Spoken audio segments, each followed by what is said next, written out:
Much of the heat and cooling for building structures can come from the ground below the surface with something called a geothermal heat pump. Below the frost line, about 10 feet down, the Earth maintains a nearly constant temperature of 55 degrees Fahrenheit. You can tap into this energy to provide heating in the winter and cooling in the summer. During the winter months, the air is usually cooler than the temperature below the ground. Within a geothermal heat pump, a solution circulates in a loop underground and absorbs the Earth's heat.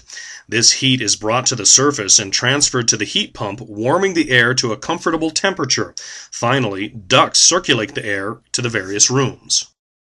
In the summertime, the system works in reverse. When it's hot outside, the temperature below the surface is cooler than the summer heat. So the fluid in the loop absorbs heat in the building and sends it underground. The ground's lower temperature cools it, and it's circulated back into the building. If you don't have a lot of space, you can go straight down and use a vertical loop system instead of the horizontal loop system. The purpose of a heat pump is to absorb low-grade heat in one place where it is plentiful and to transport, concentrate, and release it in another location where it can be used for space and/or water heat. The ground absorbs low-grade solar energy by means of direct sunlight and rain. This gives the ground a year-round temperature around 55 degrees Fahrenheit. But how can this low-grade heat be used to heat an entire building? A cold water antifreeze mix is pumped through the ground within a series of energy-absorbing pipes known as ground arrays. As heat naturally flows from warmer to cooler places, the antifreeze mix circulating around the array is constantly warmed by the ground's low-grade heat. Having increased in temperature, the antifreeze mixture is fed into a heat exchanger called the evaporator. Within the secondary, sealed side of the evaporator heat exchanger is a refrigerant, which acts as a heat transfer fluid. When the water antifreeze mixture enters the evaporator, the energy absorbed from the ground is transferred into the refrigerant, which begins to heat up and turn into a gas.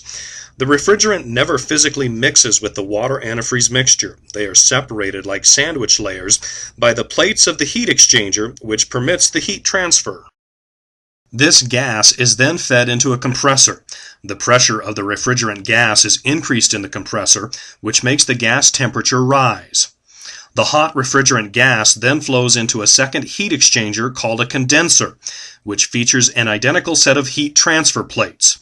The condenser delivers water hot enough to serve a space heating system and, if required, the building's hot water needs.